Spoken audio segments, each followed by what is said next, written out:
What's up, people? Manchester United won, Real Sociedad 0. Whilst we won the game, it doesn't really feel like a win because we're second in the group. We've got to go and play the round of 32 to get into the knockout stage. We've actually got to play a knockout game to get into the knockout stage of Europa, which is just insane. And there's some tough teams in there as well to play.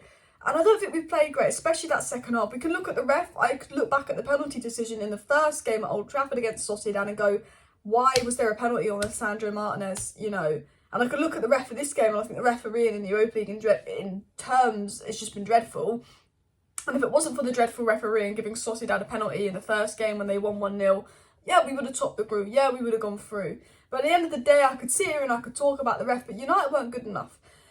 Especially in that second half, we did not show up. We made the subs in the second half. We took Donny off and we were worse. Donny wasn't great today. I think he had like 15 touches all game. Really was a ghost. Wasn't heavily involved. He wasn't the worst player. I thought Eriksen was just as bad as Donny and was lucky to stay on as long as he did.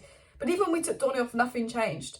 The midfield was non-existent today. We were trying to score 2 goals today and we had 4 shots. Real Sociedad had 13 shots to our 4, but we're the team that scored a win 2-0. That's worrying for me. Our only opportunity seems to be on the counter because we were really lacking in midfield. And the 2 things I took away from today's game, if I'm going to go to the negatives, and then I will go into the positives because I thought the Argentinian players, and De Gea, wow, and the defence, wow. But if I was going to look into the negatives, we need, and I've said this before and I'll say it again, we need a ball progressing midfielder. We need a Frankie de Jong profile, a player that can carry the ball, progress the ball forward to play next to Casemiro. But Eriksen doesn't do that. I like Eriksen, but he doesn't do that. He's playing out of his role. But we also need a striker. We need another attacker. If we can't get a striker, at least another attacker in January. Because all I'm saying is, Harry Maguire had to come on as a striker today. Harry Maguire had to play striker because Ten Hag looked at his bench. He doesn't have Martial. He doesn't have Anthony. He doesn't have Sancho. There's an injury crisis. He's got no depth. He has to play Maguire at striker. And this board believe that Ten Hag doesn't need any spending in January. This board think, oh, he's near the top 4, he's doing well, we spent a lot in the summer, we won't invest in January.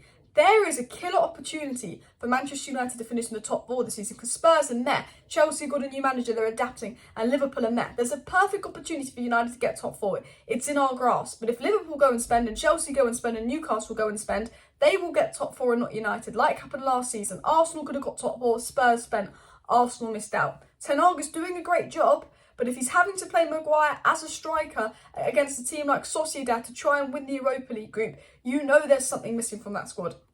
And that is the striker. You've got made of glass Martial and 37-year-old Ronaldo. The board needs to back Ten Hag in January, whether it's Gakpo, who's a bit similar to Rashford, or whether they go all out for a striker. I don't think they will. I don't expect anyone to come in January.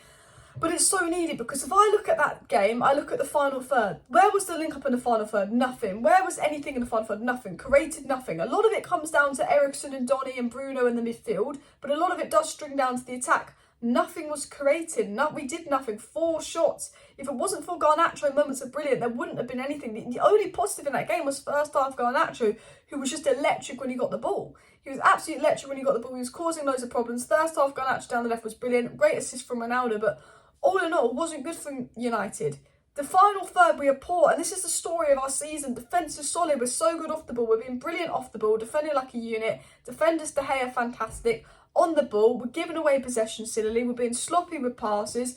We're not good enough on the ball. We drive forward. We're not creating enough. And then when we do create a lot, we can't take our opportunities. We need a striker and we need a ball carrying midfielder and we need one ASAP. Because if you get those 2 positions in, I guarantee you that's top 4. And United will wait till the summer.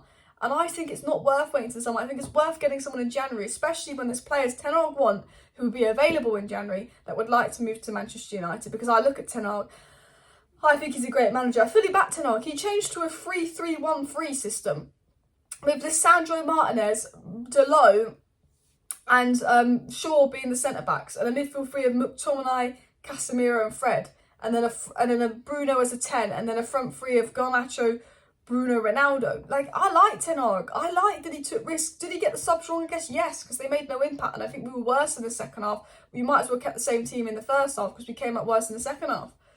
But I liked that Ten Hag is a manager that takes risks. He likes to try things. He likes to do things. But Ten Hag's only taking these risks because he's got nothing on the bench. He's not like he's got people he can bring on to do madness. And you know what? Ten Hag is doing amazing stuff with the defence. De Gea is improving with his feet. Lisandro Martinez is all over the place. Like, Lisandro Martinez is so good that Ten Hag could play 3 at the back and trust Lisandro Martinez to play left centre back and right centre back. Lisandro Martinez was all over the place. This Lisandro Martinez is the guy who's 5'9", who will never be able to play in the Premier League, who's winning duels against 6'4" centre backs, and had that, you know, Sociedad attacker in his pocket and got a yellow card through shambolic refereeing. Lisandro Martinez again making tackles, interceptions, blocks, clearances. I remember Lisandro Martinez gets the ball, calms it, controlled, he gets past his man, drives forward and puts a great ball into Ronaldo, who's just offside. Lisandro Martinez, best ball playing centre back in the world. Easy. Lisandro Martinez in Europe, arguably the best centre back in Europe right now. Absolutely fantastic, all over the place. Where would we be without Lisandro Martinez? And unfortunately, when we play a team in the round of 16, when the draw is on Monday, round of 32, we're not going to have Lisandro Martinez because that knobhead referee is Lisandro Martinez has got a yellow card for a handball that wasn't his fault and a yellow card for a tackle that wasn't even a foul because he won the ball. Referees are knobhead. Casemiro, again, excellent. Casemiro off the ball, most tackles, you know, making interceptions, making clearances, doing the defensive stuff brilliantly. It's not Casemiro's job to do this stuff going forward. But Eriksen didn't do it today. Donny couldn't get involved in the game. Bruno's passing, fuck me, awful. Absolutely awful. Ronaldo was ghosting. Ronaldo and Donny, the thing is, we can look at the attack and go, the attack wasn't good enough. What did the attack do? But in fairness to Ronaldo and Donny, when did the midfield give them the ball? When did the midfield even give them anything? And I will say this about Donny van de Beek. Donny van de Beek was poor today, but he was no worse than Eriksen. Donny van de Beek was a ghost and couldn't get involved. And I'll say this with Donny. 1, it was that kind of game where I think whoever played in that 10 role was going to struggle. 2, I will give Donny the exception of he's not played much. That's his first start in 11 months for Man United. When you are playing so littly, it's hard to get matched up. It's hard to get match fit. And I do think there's a player in Donny. We saw it versus Watford. We see it time and time again. We saw it, remember we came on a sub versus Newcastle, in 10 minutes we scored 3 goals. There's a player in Donny, I think he needs the match sharpness. And I think Ten Hag, you know, he took Donny off fairly, but even when Donny came off and someone else went in Donny's role, Rashford was in Donny's role for the second half. Rashford was non-existent. You know, no one was existent in that role. It was just one of those games where we just couldn't get the ball. And I don't know if it's Donny's fault or not, because Rashford was non-existent, Bruno was non-existent, Eriksen was non-existent when they went in the 10 role. But we couldn't get the ball to the 10. And, you know, we're playing Sociedad, a team that we're a lot better than, a team that, and I know we won the game, but did we deserve to win the game? I think 1-1 would have been a fair score if I'm being fair. We play a Sociedad team, and you expect United to control the midfield better than they did. And they didn't. Look, the positive is, though, I want to talk about this. David De Gea, fantastic. Don't know how he's not picked for Spain. Absolutely fantastic. Even if he doesn't start for Spain, he's got to be in that squad, surely. I thought Delo was fantastic again. Luke Shaw, fantastic. Lindelof was great. Maguire, decent when he came on as a striker. You know, Lisandro Martinez, fantastic. But Garnacho was my standout player today. I mean, I don't know if I give him man of the match, but first half, he was really standout. And what I like about Garnacho is when he gets to the ball, that electricity, that drive, the directness. He has something about him, Garnacho, where he brings that Messi Ronaldo vibe. He's got something about him where I feel like if this kid doesn't make it, I don't know who will. You know, when I look at Alanga play, I think good talent, hard work, and need to learn. When I look at Garnacho play, I'm like, he is raw, but I can see from the way he touches the ball, the way he runs, the way he dribbles, the way he takes on players, the way he scored that goal, what a finish. He is a top player. I thought Garnacho was excellent today, and if he gets his head down, if he works hard and doesn't get distracted by the money and the fame, he will be insane. And I love the Garnacho-Ronaldo relationship. I love how they love each other.